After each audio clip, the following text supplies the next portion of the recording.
Welcome to all of student in RS education class. Today we learn subject English and topic is preposition. आप सभी का RS education class में स्वागत है। आज हम इंग्लिश के अंतर्गत प्रीपोजिशन अर्थात संबंध सूचक अवयव का अध्ययन करेंगे। अंग्रेजी में प्रीपोजिशन का अत्यंत महत्व है। सेंटेंस में प्रीपोजिशन का प्रयोग कहाँ पर करना है, इसका ज्ञान होना अनिवार्य है। आइए सबसे पहले देखते हैं प्रीपोजिशन की डेफिनेशन या प्रीपोजिशन क्या होता है। A preposition is a word which is used before a noun or a pronoun to show its relation with another noun or pronoun. A preposition is a word which is used before a noun or a pronoun to show its relation with another noun or pronoun. अर्थात preposition एक संबंध सूचक अवयव है जिसका प्रयोग किसी संज्ञा या सर्वनाम के पहले या बाद में प्रयोग करके उसका अन्य संज्ञा या सर्वनाम से संबंध बताता है। अर्थात प्रीपोजिशन वो वर्ड है जो एक नाउन का दूसरे नाउन से या एक प्रोनाउन का दूसरे प्रोनाउन से क्या संबंध है इसके बारे में जानकारी प्रदान करता है।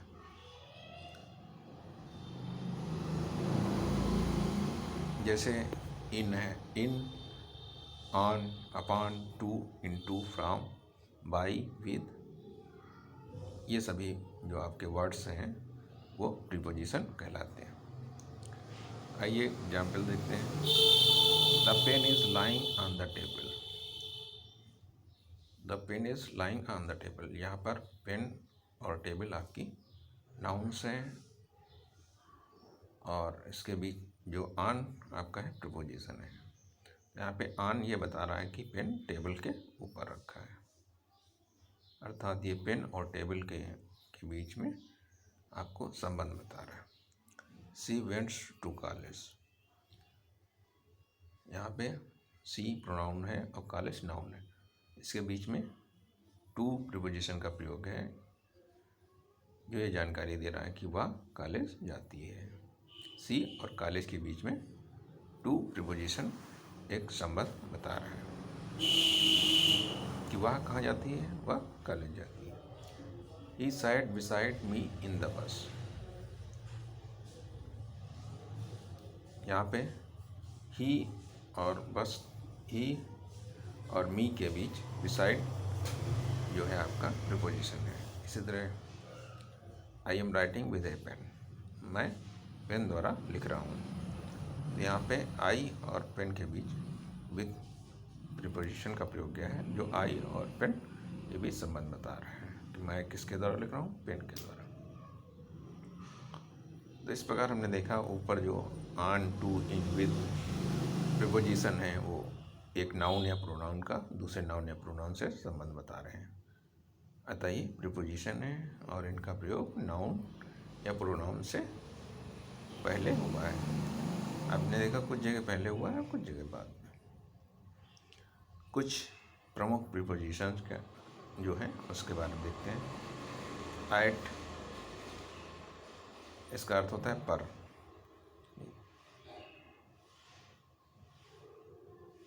दूसरा है आफ्टर, इसका अर्थ होता है पीछे, और इसका प्रयोग वहाँ होता है जहाँ पर स्पीड दी जा रही हो, किसी वस्तु की स्पीड दी गई हो। बिटवीन का अर्थ होता है में, अर्थात दो के लिए। जब दो व्यक्ति होते हैं उनसे संबंध दर्शाने के लिए में का प्रयोग करते हैं। अर्थात जैसे दो लोग बैठे हुए हैं, उनके बीच में अगर कोई बैठा है या दो वस्तुओं के बीच में जो कोई वस्तु है तो उसके लिए बिटवीन का प्रयोग किया जाएगा। इस तरह बिसाइड है, बिसाइड का अर्थ होता है बिल्कुल निकट। अब कोई व्यक्ति दूसरे व्यक्ति के नज़दीक बैठा है तो उसके लिए बिसाइड का प्रयोग करेंगे। फ्रॉम का अर्थ होता है से, अर्थात अलग होने के लिए। जब कोई चीज़ एक से चीज़ से अलग हो रही होती है तो यहाँ पे फ्रॉम का प्रयोग होता है। इन का अर्थ होता है में, जो कोई वस्तु पहले से अंदर होती है। I am in the classroom. इस तरह ऑन का अर्थ होता है पर, अर्थात पहले से। जबकि इसके पहले एट भी था, पर यहाँ पर ऑन है। जो पहले से कोई वस्तु किसी चीज़ के ऊपर होती है तो उसे ऑन कहा जाता है। इस तरह ओवर, ओवर का अर्थ होता है ऊपर, अर्थात कोई भी चीज़ किसी वस्तु के ऊपर होती है लेकिन वो उसको टच नहीं कर रही होती तो ओवर कहा जाता है। इस तरह अपान, अपान का अर्थ होता है पर, लेकिन ये दूसरे स्थान से होता है। विद का अर्थ होता है साथ। इस तरह अमंग, अमंग का मतलब में, दो से अधिक के लिए प्रयोग होता है। बाई का अर्थ होता है से या द्वारा के लिए। बिहाइंड पीछे, जहाँ गति नदी जा रही हो वहाँ। फॉर के लिए। इनटू में, अंदर की ओर गति के लिए। ऑफ का की के। आउट किसी वस्तु को किसी जगह से बाहर दिखाने के लिए। टू पर का प्रयोग होता है अंडर, नीचे के लिए। कोई वस्तु किसी वस्तु के नीचे होती है लेकिन उसको स्पर्श नहीं कर देती। इस तरह नियर प्रीपोजिशन का प्रयोग निकट के लिए किया जाता है।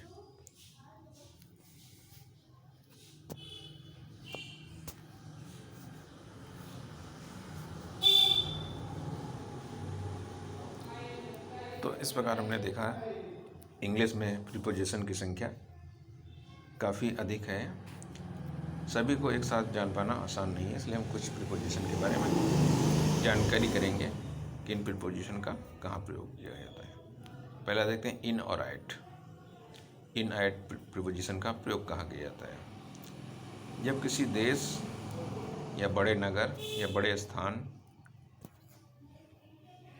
को दर्शाने के लिए उसके पहले इन का प्रयोग, और छोटे कस्बे, गांव, मोहल्ले आदि स्थानों को दर्शाने के लिए उनके पहले एट का प्रयोग किया जाता है। अर्थात इन का प्रयोग बड़े देश, बड़े देशों के नाम के पहले या बड़े शहरों के पहले या बड़े स्थान के पहले किया जाता है, जबकि एट का प्रयोग छोटे कस्बों, गांव, मोहल्लों आदि के पहले किया जाता है। और एग्जाम्पल देख लेते हैं। He lives in America. तो अमेरिका एक देश का नाम है, इसलिए इसके पहले इन प्रीपोजिशन का प्रयोग किया गया। इस तरह I lives at New York in America. अब यहाँ पर न्यूयॉर्क एक शहर का नाम है कि अमेरिका देश का नाम है। हालांकि अमेरिका, न्यूयॉर्क एक बड़ा शहर है, लेकिन अमेरिका इस सेंटेंस में न्यूयॉर्क और अमेरिका के बीच में संबंध दिखाया गया। अमेरिका न्यूयॉर्क की अपेक्षा बड़ा है, इसलिए अमेरिका के साथ इन और न्यूयॉर्क के साथ यहाँ पे एट प्रयोग किया गया। इस तरह सी लिव्स एट पांडवनगर इन मेरठ। मेरठ के साथ संबंध निकाले गए इन, और जबकि पांडवनगर के साथ एट प्रयोग किया गया। यहाँ पर मेरठ एक आपका बड़ा शहर है, जबकि उसकी अपेक्षा पांडवनगर छोटा शहर है, इसलिए उसका गया एट प्रयोग किया गया। अब बिटवीन और एमंग का प्रयोग। दो नाउन्स या प्रोनाउन के बीच बिटवीन तथा दो से अधिक के बीच के लिए एमंग का प्रयोग होता है। मतलब दो व्यक्ति हैं, अगर उनके बीच किसी वस्तु या किसी नाउन का संबंध दिखाना है तो बिटवीन का प्रयोग करेंगे, और दो से अधिक नाउन या प्रोनाउन के बीच संबंध दिखाने के लिए एमंग का प्रयोग किया जाता है। For example, divide this sweet between Ram and Shyam. इस मिठाई को राम और श्याम को के बीच बांट दो। तो यहाँ पर राम और श्याम दो लोग हैं, इसके बीच मिठाई बांटनी है, तो यहाँ पर बिटवीन का प्रयोग किया गया है। जबकि fund was distributed among the players. Fund को खिलाड़ियों के मध्य वितरित कर दो। तो यहाँ पर खिलाड़ी दो से अधिक हैं, अर्थात कई हैं, इसलिए उनके बीच संबंध दर्शाने के लिए यहाँ पे अमंग का प्रयोग किया गया है। अर्थात बिटवीन का प्रयोग दो नाउन या प्रोनाउन के बीच संबंध दिखाने के लिए, और दो से अधिक नाउन या प्रोनाउन के बीच में संबंध दिखाने के लिए एमंग का प्रयोग किया जाता है। इस तरह हम देखते हैं बाई तथा विद। किसी काम को करने वाले व्यक्ति के लिए बाई और वस्तु या उपकरण या माध्यम के लिए विद का प्रयोग किया जाता है। अर्थात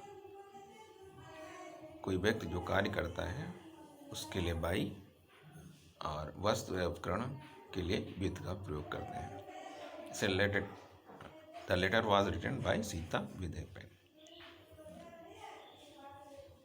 सीता ने पेन के द्वारा एक पत्र लिखा। तो यहाँ सीता आपकी जो है काम करने वाली हैं, इसलिए उनके पहले बाई का प्रयोग किया गया है, और पेन जो है आपका ये उपकरण है जिसके द्वारा सीता लिख रही है, इसलिए पेन के पहले विद का प्रयोग किया जाता है। तो बाई का प्रयोग किसी व्यक्ति के पहले जो कार्य कर रहा होता है, और जिस उपकरण या वस्तु के द्वारा वो कार्य करता है उसके पहले हम विद का प्रयोग करते हैं। इस तरह फार और सिंस। किसी काम के होते चले जाने की अवधि बताई जाए तो समय से पूर्व फार, और यदि निश्चित सीमा बताई जाए तो समय से पूर्व सिंस का प्रयोग करते हैं। अर्थात फार और सिंस का प्रयोग किसी कार्य के होने के समय को प्रदर्शित करने के लिए फार या सिंस का प्रयोग होता है, और यहाँ पे निश्चित समय के लिए सिंस का और अनिश्चित समय के लिए फार का प्रयोग किया जाता है। जैसे I have been working hard for 2 hours. मैं पिछले 2 घंटे से कार्य कर रहा हूँ। तो यहाँ पे आपका निश्चित नहीं हुई है समय, इसलिए यहाँ पे फार का प्रयोग किया है। जबकि the baby has been sleeping since morning. बच्चा है सुबह से सो रहा है। यहाँ पे एक निश्चित समय है कि वो सुबह से सो रहा है, जबकि वहाँ पर क्या है, किन 2 घंटों में कार्य हो रहा है इसका निर्धारण नहीं है, इसलिए अनिश्चित समय के लिए आपका फार का प्रयोग होता है, और निश्चित समय को प्रदर्शित करने के लिए सिंस का प्रयोग होता है। इसके बाद इन, इनटू, विदिन का प्रयोग। किसी स्थान के अंदर के अर्थ और समय के लिए इन का प्रयोग होता है। कोई वस्तु किसी स्थान के अगर अंदर होती है तो वहाँ इन का प्रयोग होता है। इसी तरह किसी स्थान में बाहर से कोई वस्तु प्रवेश करेगी तो इन का प्रयोग होगा। तथा यदि किसी स्थान या समय के अंदर कोई वस्तु काम या वस्तु में अंग्रेजी के लिए विदिन का प्रयोग होता है। अर्थात किसी स्थान के कोई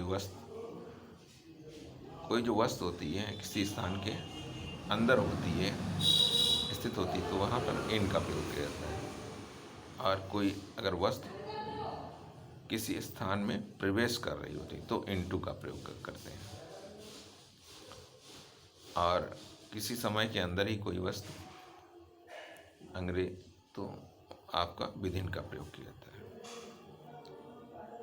और तीनों का प्रयोग में के अर्थ में होता है। इन अर्थात कोई वस्तु किसी स्थान के अंदर है पहले से तो इन, और कोई प्रवेश कर रही होती है तो इनटू, और किसी के साथ कोई वस्तु प्रवेश कर रही होती है तो विदिन का प्रयोग होता है। Boys are sitting in the room. लड़का रूम में बैठा है। तो यहाँ पे जो लड़का है पहले से रूम में बैठा है कमरे में, इसलिए इन का प्रयोग किया गया है।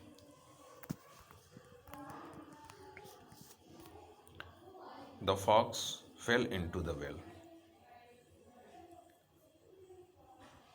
फॉक्स जो है कुएं के अंदर गिर गया है, इसलिए यहाँ पे वो कुएं के अंदर प्रवेश कर रहा है या गिर रहा है, इसलिए यहाँ पे फॉक्स का प्रयोग किया गया है।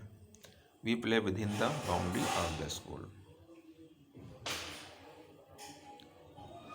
यहाँ पे हम जो है we play within boundary of the school, हम स्कूल के मैदान के अंदर खेल रहे हैं, तो यहाँ पर विद इन किया गया। यहाँ पर लड़के जो स्कूल की बाउंड्री है उसके अंदर खेल रहे हैं, इसलिए यहाँ संबंध दिखाने के लिए विद इन का प्रयोग किया गया। वी और स्कूल की बाउंड्री के मध्य। He will return with an our.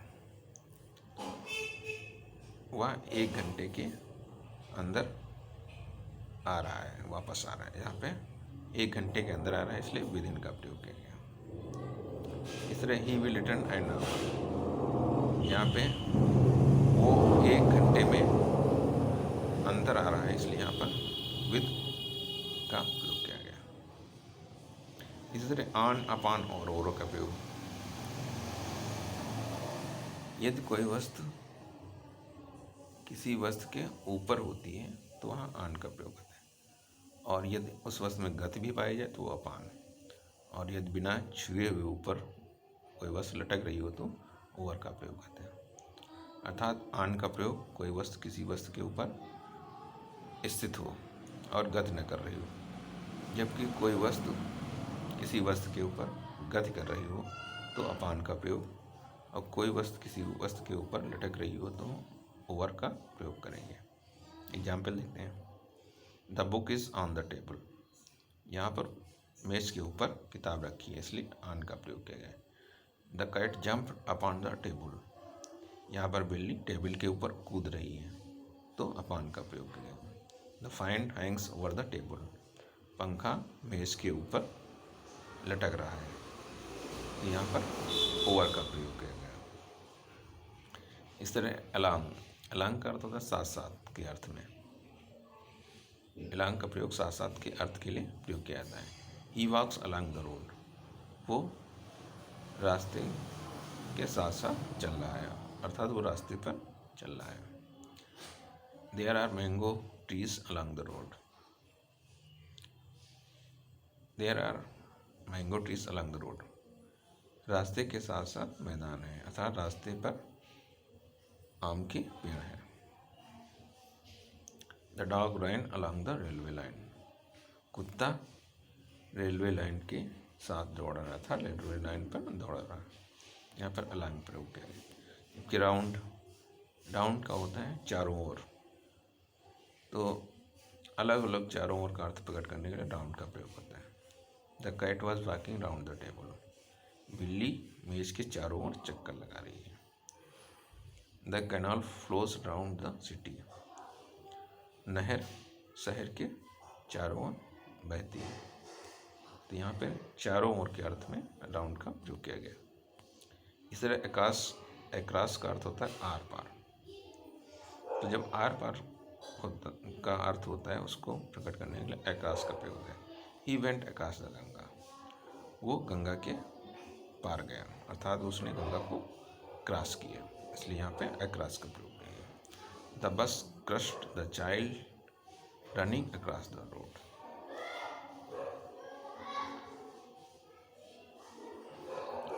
बच्चे ने सड़क को दौड़कर पार किया, यहाँ पर बच्चे ने रोड को क्रॉस किया, इसलिए यहाँ पे अक्रॉस का प्रयोग किया जाता है, अर्थात बच्चा जो है रोड के इस पार से दूसरी पार गया है, इसलिए यहाँ पे अक्रॉस का प्रयोग किया है। इस तरह टू का प्रयोग, टू का प्रयोग को, से और के लिए के अर्थ में किया जाता है। जैसे ही वेंट टू स्कूल, वो स्कूल को गया।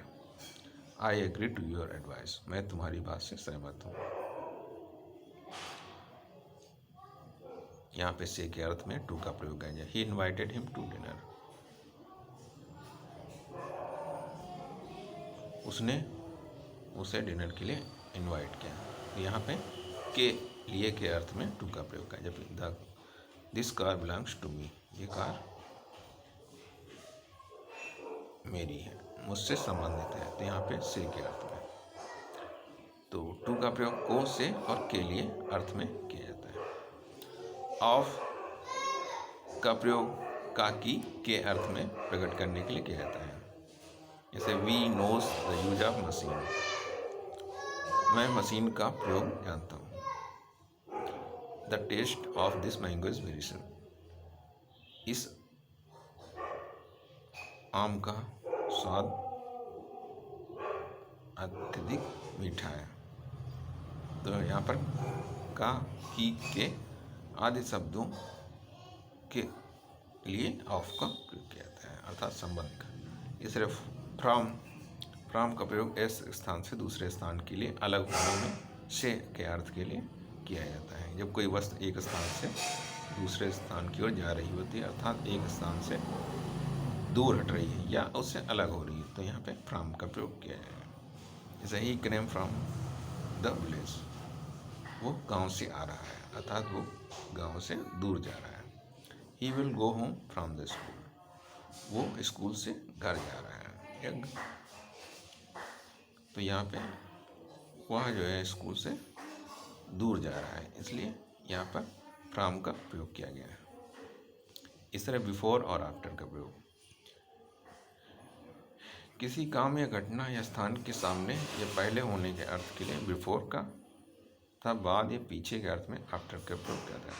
कोई घटना होती है या कोई कार्य होता है, इसी समय के पहले होता है या बाद में, इसके लिए बिफोर या आफ्टर का प्रयोग किया जाता है। यदि कोई कार्य या घटना किसी समय के पहले होती है तो वहाँ पर बिफोर, और जब कोई घटना या कार्य किसी समय के बाद में होती है तो वहाँ पर आफ्टर का प्रयोग किया जाता है। अर्थात बिफोर और आफ्टर प्रयोग किसी घटना या स्थान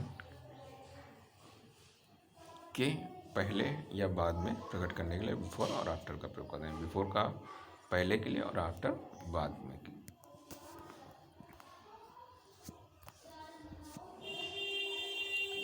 she came to school before time, वो विद्यालय समय से पूर्व आया। यहाँ पे समय से पूर्व के लिए बिफोर का प्रयोग किया है। My house is before the station, मैं अपने घर से स्टेशन के लिए पहले से निकला। He spoke after mister Gupta, उसने मिस्टर गुप्ता के बाद स्पीच दी, अर्थात बोला। The cat was running after the rat, बिल्ली की चूहे के पीछे दौड़ रही है। तो यहाँ पर चूहे के पीछे दौड़ रही है, इसलिए यहाँ पे आफ्टर का प्रयोग किया गया। अर्थात बिफोर का प्रयोग किसी कार्य या व्यक्ति के पहले के लिए किया जाता है, जबकि आफ्टर का प्रयोग बाद में। इस तरह विदाउट का प्रयोग, विदाउट का प्रयोग बिना के अर्थ में किया जाता है। जैसे he can not read without glasses, वो बिना चश्मे के नहीं पढ़ सकता है। तो यहाँ पे चश्मे के बिना, अर्थात बिना के लिए विदाउट का प्रयोग। He came into the class without books, वो कक्षा में बिना किताबों के आया है या प्रवेश किया है। यहाँ पे किताबों के बिना अर्थात किताबों से रहित। बिना का अर्थ होता है किसी वस्तु के बिना कोई कार्य होना। इस प्रकार हमने देखा प्रीपोजिशन का अध्ययन किया। यहाँ पर कुछ आपके एक्सरसाइज दी गई है, इसको आप पिछले हेडिंग्स को पढ़ के इसको हल कर सकते हैं। तो आज हमने एक इंग्लिश का महत्वपूर्ण टॉपिक प्रीपोजिशन का पढ़ा, जो कि सेंटेंस में एक नाउन या प्रोनाउन का दूसरे नाउन या प्रोनाउन से संबंध के बारे में जानकारी देते हैं और उसके पूर्व या बाद में प्रयोग किए जाते हैं। तो आप सभी को हमारी आज की क्लास के लिए धन्यवाद।